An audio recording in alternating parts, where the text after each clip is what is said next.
This podcast is powered by Zencaster. My guest on today's podcast is Kiebpoli Calnek. Kiebpoli Calnek, pronouns they, them, is a trans-masculine, non-binary, queer, Black creative born and raised on Lenape territory, New York City. They are an interdisciplinary artist generating nuanced performances and creative direction steeped in somatic elements for over 2 decades. Kiebpoli discovered the vertical world of aerial acrobatics in 2006, training primarily in cordelice or rope, studying in NYC with Kevin O'Connor and in London at the National Circus Center. They've taught Kiebpoli's aerial class for over a decade. Their performance production enterprise, Black Acrobat, organically sprouted from wanting to see more Black and Indigenous people of color, or BIPOC, in circus and the performing arts world. They direct poetic relationship narratives that reflect the cultural fluidity of Blackness, queerness, and current events and social issues. Black Acrobat shares stories of, for, and with fringe communities, celebrating authentic visions and viewpoints through research, access, and collaboration. They were a panelist for Circus Talks, Wake Up Call, Allyship in the U.S. Circus Industry, and Gibney Dance's Long Table, People of Color in Contemporary Circus. They are covered in Essence and contributed How It Feels to be an Aerial Acrobat to Oprah Winfrey's O Magazine. Their works received generous funding and support from Elizabeth Streb, Estrella Foundation, Asian Arts Initiative, and the New York Foundation for the Arts. Kiebpoli is a proud member of the Lincoln Center Directors Lab, SAG-AFTRA, and Actors Equity Association. Please welcome Kiebpoli to the podcast. Thank you Yay! for coming on. Thank you so much for having me, Shanae. This is really a special moment, so thank you. You are just fabulous. We were speaking before we started the recording, and I wanted to say happy birthday, Kiebpoli. Thank you. I just, 50 and fabulous. Oh my God, 50 and fabulous. Again, listeners, I am going to ask Kiebpoli for the fountain of youth because, my goodness, if this is what 50 looks like, this is 50. We can all hope to be so lucky. I mean, I don't know. I think I need to, I need to change that regimen, or, I need to. But I'm gonna say it's that melanin. It's definitely, black don't crack. We've all heard it. It's definitely true in my case. I am absolutely blessed. My parents still get carded when they go out, so it's in the genes. What a blessing. You are so incredible. I mean, and even just to start off with that, because I would love to speak to you about what it means to be 50, to be in the performing arts world. It's again not something that we get to speak about a lot, and that's ageism in circus, in the performing arts world. The idea that, your time is up, so to speak, or that, you need to do a transitionary phase, or that you can't be as externally producing yourself as you once were, which I find fascinating, find interesting. The older I get, I always tell everybody I aged out of my career at the age of like 15. So I felt aged out for a really long time. And in these spaces, again, individuals such as yourself, Kiebpoli, are challenging all of those narratives. And during this Black History, Black Herstory, Black Their Story, we are celebrating Black creatives, Black entrepreneurs, Black creators. And I always tell everyone every single day is Black History Month on this podcast. Okay. Showing up as myself, and then also to what I feel dedicated to for the Live Like an Acrobat podcast, as Black Acrobat has been doing for so long. And I'm also too interested to hear what that journey has been like for you, Kiebpoli, because as we've seen, things have changed. There's now a renaissance of Black acrobats within circus and within the performing arts, which is amazing and so long overdue, because we've always been here, and we're not going anywhere. If anything, we're just going to continue to get more pronounced and more powerful. But how did that come to pass, and how have you seen it evolve during these times, and what does it mean even more now with you being on the pulse of the Black acrobatic-ness? for so long.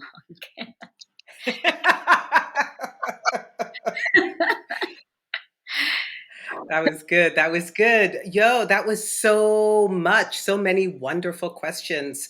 I appreciate all of them and I'm excited to dive in. Hey, hey, Black History Month, February, my favorite month of the year.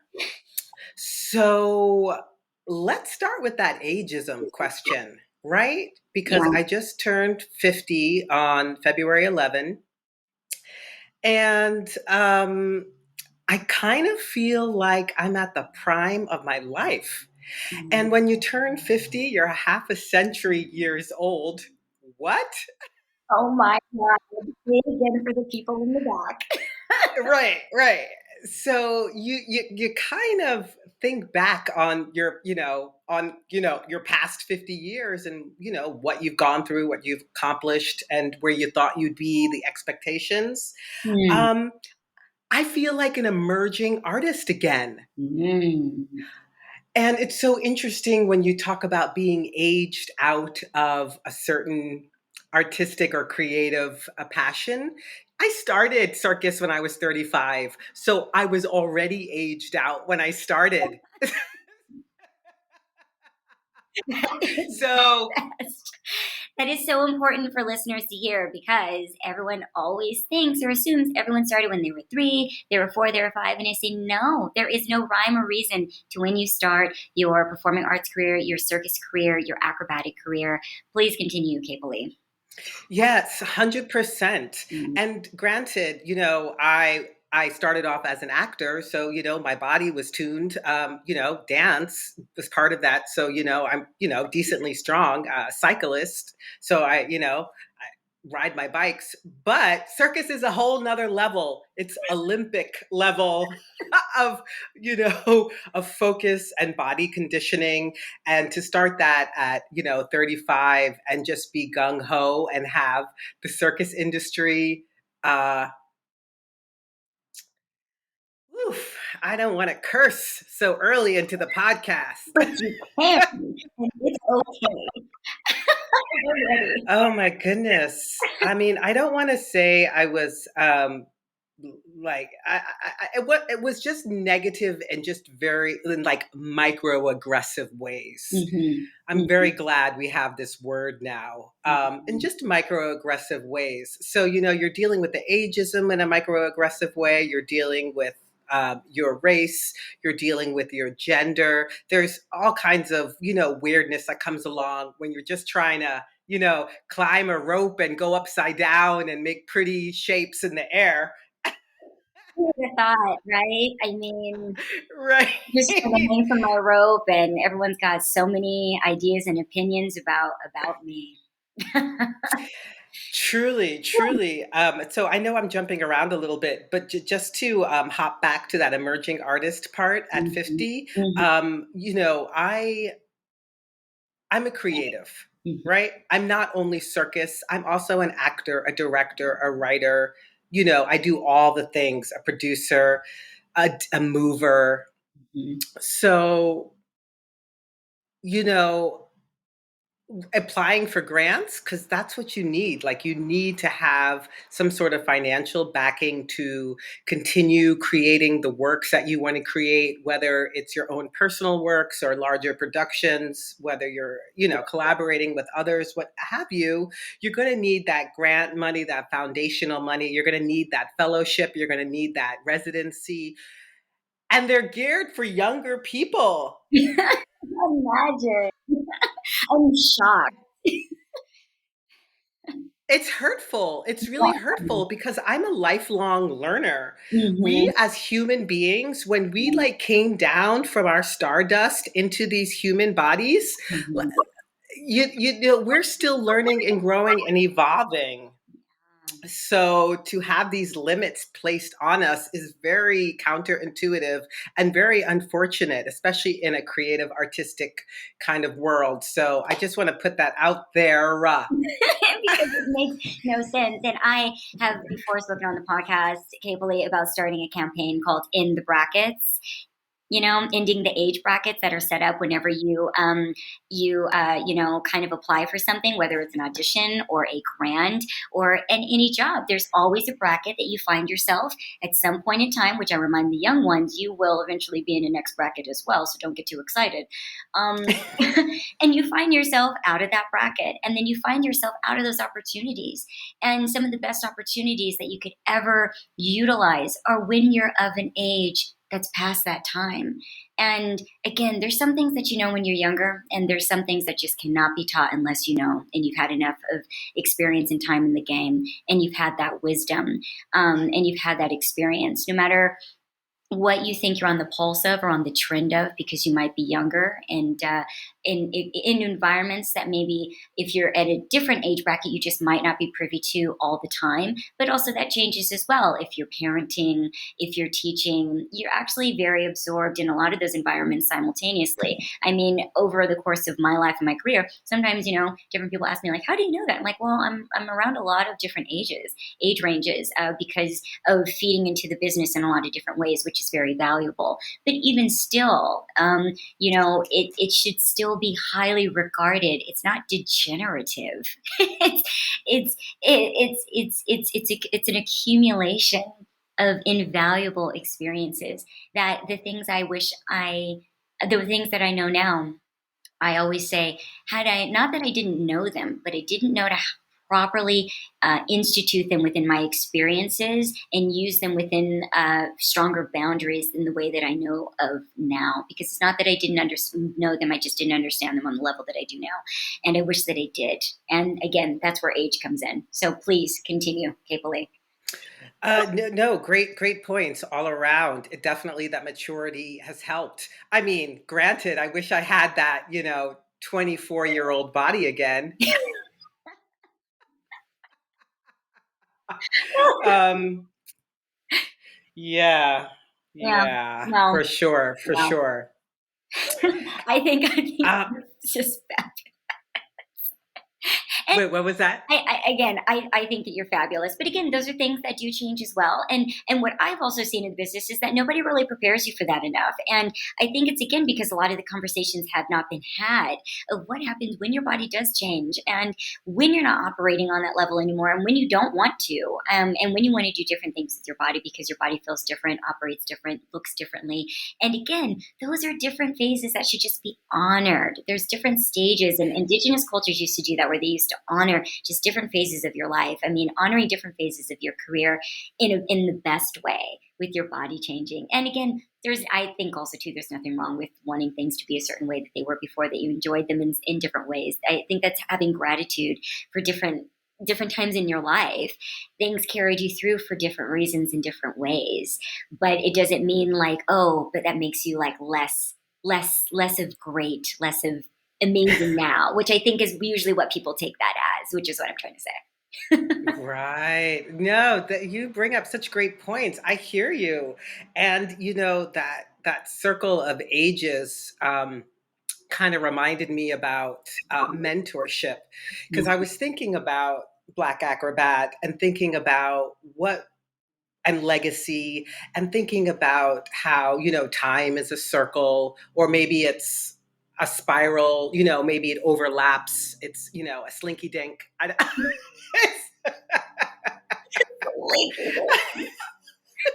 is the first um, sleeping. um, but yeah, I remember feeling like when I found my groove as Black Acrobat, and one of the initiatives was Kiebpoli's aerial class, because Black Acrobat, it's a container. It's a safe space. It is a place where if you're cutie BIPOC, queer, trans, Black, Indigenous, person of color, if you are on the fringe of society, if you have disabilities, if somebody said you were too fat and shouldn't do, exercise, if somebody said, like, oh, you're deaf, or, you've got problems, or, whatever reason, somebody said no to you, Black Acrobat, Kiebpoli's aerial class was that yes place. And so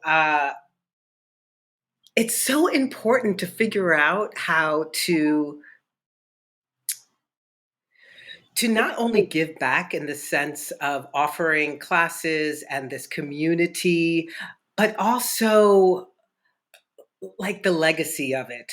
Mhm. How it was just a one person show. It was, Kiebpoli was teaching Kiebpoli's aerial class, because I'm kind of jumping in here to say, like, how do we sustain our communities? If we have these circus communities of color, if there's or just there's we are here.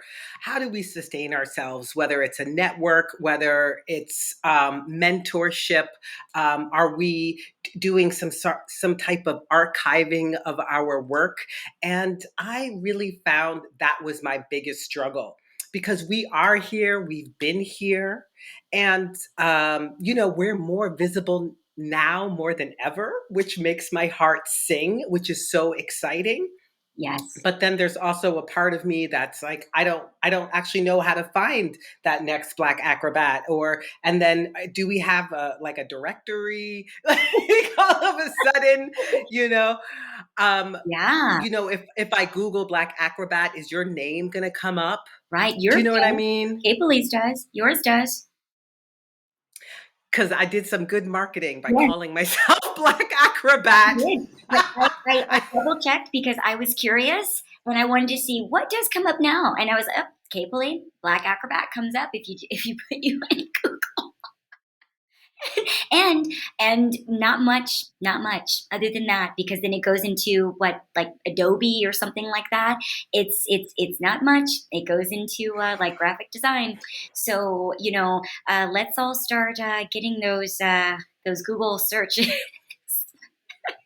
to push ourselves up to the top, so that when we do put in Black Acrobat, there's a full reservoir and resource of thing. When you were saying that, actually, you reminded me, Capely, of Ava DuVernay, excuse me, Ava DuVernay, the director, because she was speaking about how those within Hollywood would continuously come to her and say, I can't find this person, I can't find that person of color or that Black person. And she said, well, you know what I decided to do? I decided, which I'm sure maybe you heard this, Kate, she said she decided to create a directory.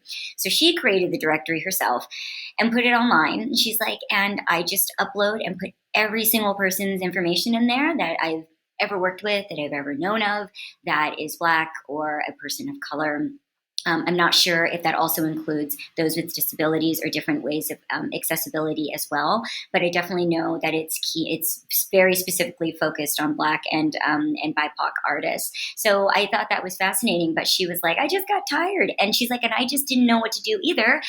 And so she was like, I think that's what that's what I was supposed to do. So again, yeah, great idea. Yeah, yeah, and I know it's not, I'm not the first person to think of this, and it really reminds me of when Spike Lee, Do the Right Thing. When that came out, he also tried to have a fully Black set. And so, what is this, 20 years later, Ava DuVernay has to do it again. And it's like revolutionary. Like, we haven't figured it out yet. And it's not like we like pointing the fingers like, oh, Black people, get it together. That's not what I'm saying. It's like community, like artistic, creative community, get it together. This isn't only on our backs. We have always had communication channels. Hello. Hello.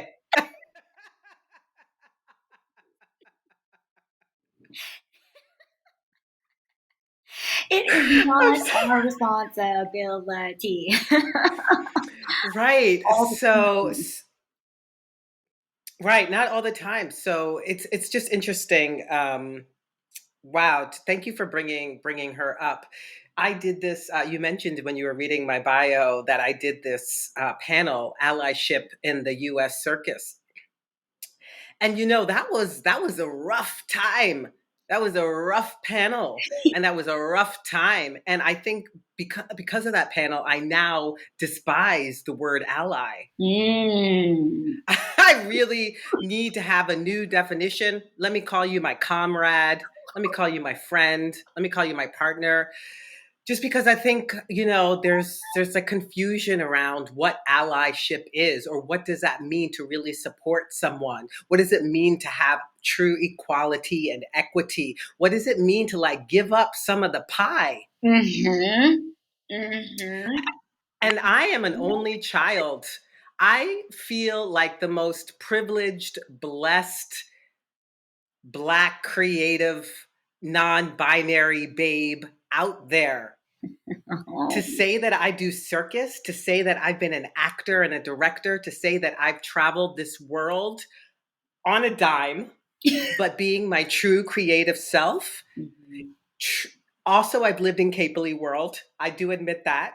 I'm very, I support I support fringe communities because I be living on the fringe. Because I don't wanna step into the white supremacist patriarchal, homogenous, cisgendered, yawn world, which is why I was so happy. I was like, woohoo, I'm circus, everybody. That's my new designation. Now I understand who I am. I am circus as a verb. I am circus. Mm. And then when I learned that I can't even be my Black, full, queer, weirdo, Aquarian self in circus, Mm. honey, something's got to change. People gotta. I don't know. I know, because you know what it is. We're not the ones with the problem. So sometimes I get very like not focused on telling people what they have to do to make it better. Like, I don't know. Right. Do some introspection. Right. Some deep introspection. Well, if you could, Kaylee, hold that thought for just one moment as I bring a word from our sponsor. Hey, it's Shanae, enjoying the podcast, wondering how I make it. If you ever want to start a podcast or make and edit video content, Zencaster is the best tool for newbies and professionals. Easy to use, phenomenal audio and video quality beyond, and offers a free trial. Join the podcast community at zencaster.com, and don't forget to use my code Zencaster-Shanae Stiletto for 30% off your first 3 months of professional podcasting. The link is in the description of this episode. And now, back to the show. Yes, Kiebpoli, I love what you were saying about allyship. I think that those are very loaded terms. Those are still very complicated conversations and discussions that we need to continue to have. And I love what you said about it being more about, are you willing to give up a piece of the pie? Because when push comes to shove, not a lot of people are. And it doesn't mean Right. how well intended you are or how good intended you are. If it means less for you in a certain way, it can be very challenging for those who have good hearts to be willing to give up the access and the power that they've had over an industry for so long. It's there's a lot of gatekeepers, and there's individuals and those within community that are gatekeepers without even realizing it and realizing how how much of a stronghold or stranglehold they have over things. But it's what I've put out there within my advocacy, and I know within your prominent advocacy as well, in saying, are you willing when a client comes to you and they say that they only want performers that are not of color, that are not queer, that are not disabled. Are you willing to say, well, this is the pool that I have to choose from? I have these 5 artists. They fit into all those categories that you've asked me not to propose. And I'm willing to lose this job if you will not choose these artists to do this job. Now, I say that because I was listening to something not that long ago where individuals are speaking about the idea of that and then actually the reality of having to do it. And then people start to say, well, I'm doing my best and it's hard. And I say, what's also been hard? Being one of those artists that has so much to give and is just as professional and just as abled and has just as much right to be there as you, but has missed out on those opportunities and those jobs and has not been able to make a viable career out of their circus performances and their circus skill, and has had to rely on having outside jobs because they get overlooked a lot. And some of them say it's very scary for them to go against what their clients want. But I also too call upon agents when clients come to you. Will you say, "I'm sorry, I'm dedicated to using 50% of Black, BIPOC, and differently abled artists for this event," and if you're not interested in that, then I guess you need to find a different agent. So are the allies willing to do the real hard work? Because when they say that they're so nervous, I say, no, you're just so afraid of what you're going to lose financially and the power that you've had, because they will skip over you. You will lose work. But to me, advocacy, that's what that means. You have to be willing to lose the job. You have to be willing to lose access to things that you've had before, because that's what I feel like it means to come from your moral center and ethical center. And those are the ways for me that it's going to change. And again, sometimes when folks say that they're very nervous or very scared to do those things, they say, imagine being us and showing up in spaces that many times don't want us there. Imagine how afraid or nervous or scared or intimidated we have been. Yet we still shine. We still put forth our creativity. We get the job done. And we're professional, and we know how to hold ourselves in beautiful, creative ways. So, again, sure, it can be hard for things to transform out of your comfort zone. But imagine living in spaces where you're almost never allowed to be in your comfort zone just by being in your own skin all day, every single day. So I think that everything that you said within that is very powerful, and I think that again it continues and will continue. Which I was going to ask Kiebpoli too. From what you're seeing on a micro level to what you've seen on a macro level, and maybe the difference within that, because in certain things I see in certain BIPOC spheres that are on kind of like the micro level, I've heard about and seen a lot of those changes and progressions.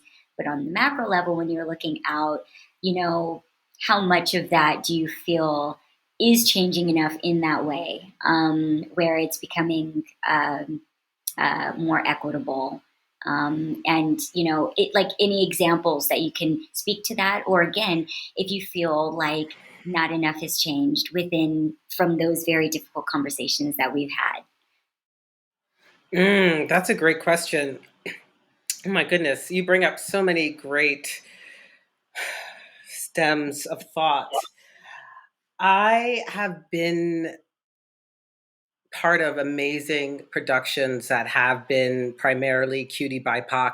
A lot of them have happened in California, places that are not New York City, and that's where I'm zooming in or potting in from, podcasting in from. I'm in Brooklyn, New York City right now. And I found stronger pockets of like BIPOC circus in the Bay Area, for example. So that was like its own little bubble. But then when we get to a larger scale, this macro scale that you talk about, to be honest, I don't know what's happening. I kind of had to step back from circus. I think I got very frustrated. The panini happened, and all of the gyms closed down. Literally, there was this literally, and I think this happened for a lot of people. The top of 2020, there was a lot of expectation and just like dreams of, oh my gosh, we finally made it to 2020, the special year and number, and we're going to have the best lives ever. And that was, cut off at the knees. Kiebpoli's aerial class was like flourishing with a whole new generation of Black acrobats, and everything was new again. So when all of that stopped, I mean, now we're in 2022. Like, I haven't dipped my toe back in. Mm-hmm. It's already industry, and I will call circus an industry, Very much. that's built on capitalism as well, Hmm. on white supremacy and colorism and all those things. So yeah, no one's taking a financial risk, even though they might have put up a black square or marched because of George Floyd, or like remembered that they were not a person of color and had a lot of privilege all of a sudden. The Great Awakening, I don't know if I've seen that full ripple effect. I've seen some doors opening and some amazing opportunities for a lot of us. Hmm. But I just wonder about the sustainability of that. And it goes back to the pie. And it's not about, for me, it's not about, oh, thank you for the seat at the table. I am building my own architecture Yeah. for us to gather. It's not, so and that's that pie. It's not only resources in terms of financial resources, it's space. Mm. Give me that land, give me that space. And for, longer amounts of time, it's so layered. It's so layered. And then what did you bring up? Spaces where we're not wanted. Ooh, that hit me in my heart. Yes. Yeah. It's deep. That's why.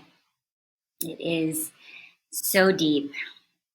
Yes. So deep. And the gatekeeping, and the little bit I know about your illustrious career. Hello. I'm a little bit, fangirl boying right now. So beautiful. I know you've been some places and you've seen some things. And when I started my circus career in, the bowels of some abandoned bank, whatever space I was in, the person running the show was also fucking like the new young hot aerialist who wanted to take his class. Do you know what I mean? Like you had to deal with like that weirdness also, of like this weird sexual thing happening. I was like, I just want to learn how to climb and like get closer to divinity and freedom that I am feeling like I've never felt before as a Black person. Can we just stop over sexualizing and getting weird in the warm up? Pulling your patriarchal strings. Can we just do circus? Time and time again. And I wanted to say shout out to the to one of the new laws that just got passed. I think it's the Arbitration Act, where it's ending the fact that companies can, whether it's workplace harassment or workplace sexual assault complaints, they can no longer put you into a non-disclosure and pay you off. They can no longer do that. So because that, my friends, is that what Kiebpoli is speaking about. We talk about it as like the weird kind of thing, which we've all experienced that before. Like, I don't want to date you. I don't care who you're dating. I'm here to learn.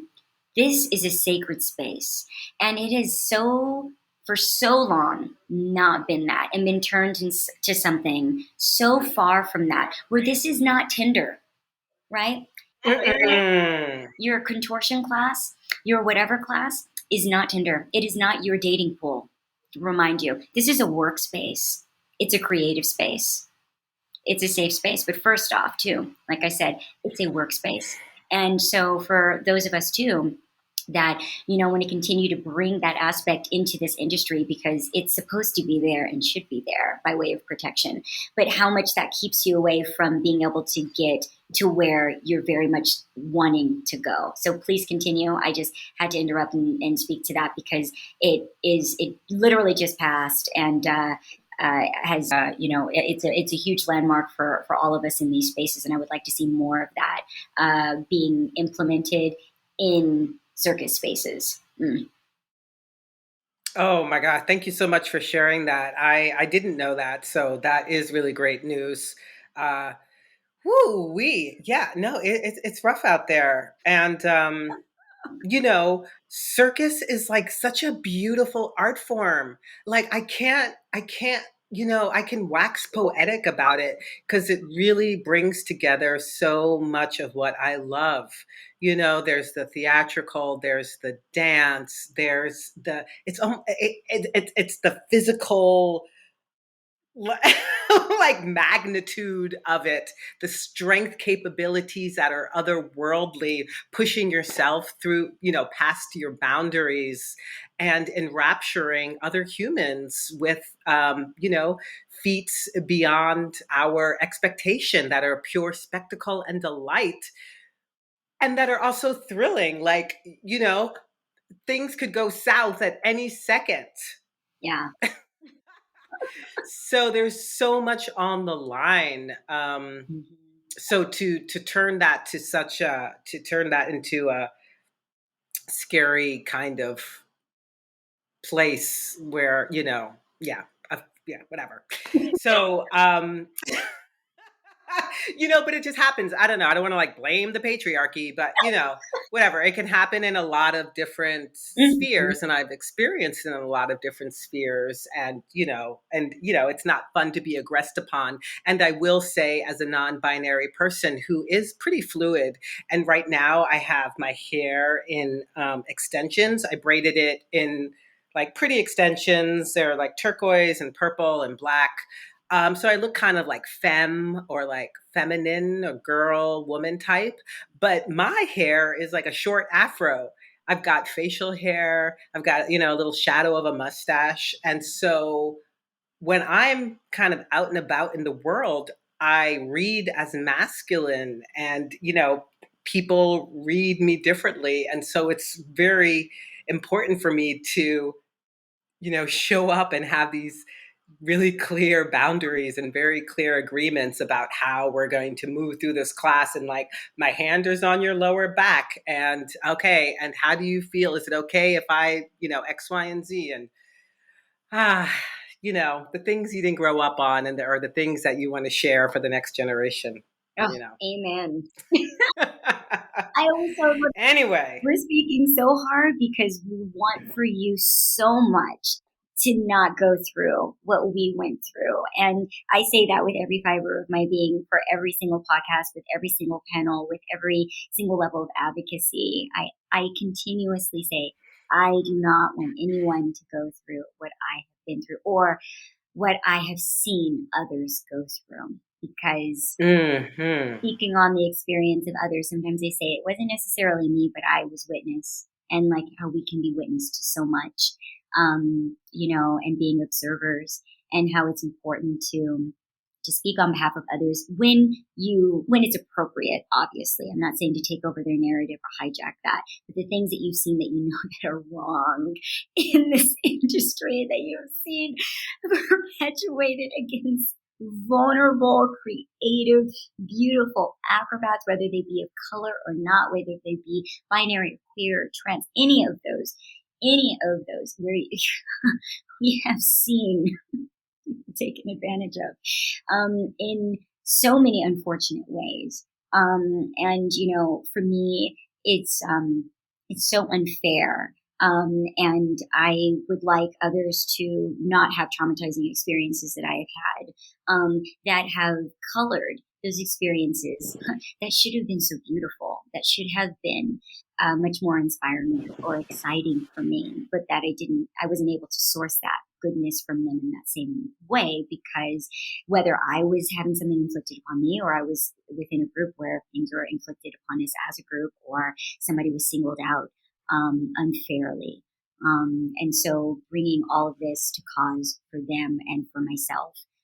So you speak so poetically and so real, Kiebpoli, which I also think is a really important thing. Sometimes, like I just hear you, and I think sometimes that's really also an important aspect too of our voices being there, because sometimes, again, like the conversations get hijacked with voices that are profiteering off of something. And for us, it's like we have everything to lose, not very much to gain by being honest and being open and being truthful in so many in these conversations, because we're not protected by, a huge smoke screen of, millions and billions of dollars a night yet. Kiebpoli is on their way. I really am. I really am. Yeah. No, I want to see. I'm sorry. I don't mean to cut you off. No, please continue. Oh, yeah. Yo, I was trying to figure out, I was like, do I want to become an aerial agent? I was trying to figure out, where am I evolving in black? Well, how is Black Acrobat evolving? Like, what's next? Mm-hmm. And because I'm all about visibility and community and, what's next. I love telling these narratives, Black queer narratives, because, I'm telling my stories basically. um, but definitely about healing, definitely relationships and love. Um, but what was I trying to say? I guess I really want to see this future where, now that we have this influx of Black and brown bodies, Yes. taking the classes, learning the skills, lyra, pole dance, silks, rope, trapeze, all the things, sear wheel, hand balancing. Ooh wee. I'm just finding all kinds of people. And I did not go to circus school. Mm-hmm.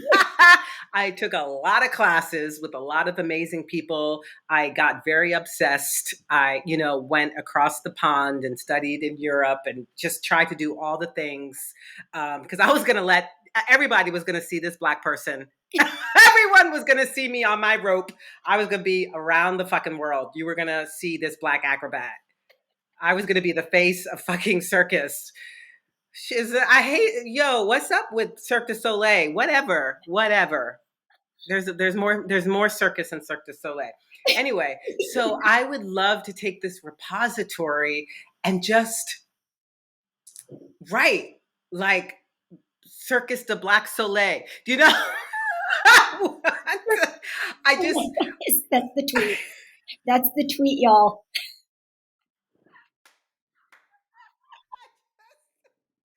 I just want like this training center, this place with rehearsal studios. You know what I mean? Just like a place where we can dream and not have to worry about some stuff that we shouldn't have to worry about. So we can focus on the work, so we can focus on the technique, so we can focus on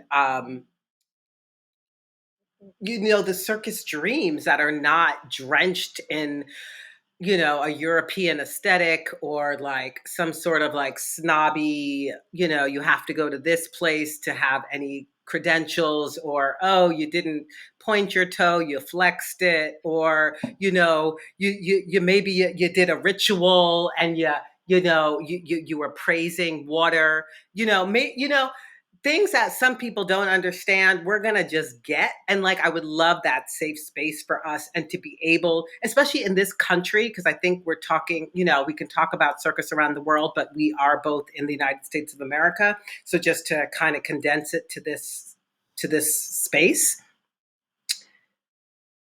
that's my dream. That's literally my dream. I've always dreamt of a space. Well, it was like a live workspace, but but just right, having that studio, having that nave. What is the word in English for nave? Having that big industrial space where you can rig. I lived in Spain, so I speak Spanish, and sometimes I can't remember words in English. So, yeah. Thank you for teaching us, Kiebpoli. Thank you. Thank you. So yeah, so I guess wanted to just jump in and like talk about the future and like the dream and like the network of all of us out there, and to have like, oh, let's have a residency, and like maybe the Southern contingent, they can all meet, and maybe the Northern contingent, they can all meet, or West Coast, East Coast, and then there can be like a region. I have a lot of dreams and a lot of ideas, but then it's always, That's right. money, money, money, money. So much money. Where is that money? And, speaking of that, we're also winding down and we're within the last about minute or so of the podcast, Kiebpoli. And thank you again. I'm so honored to have you on.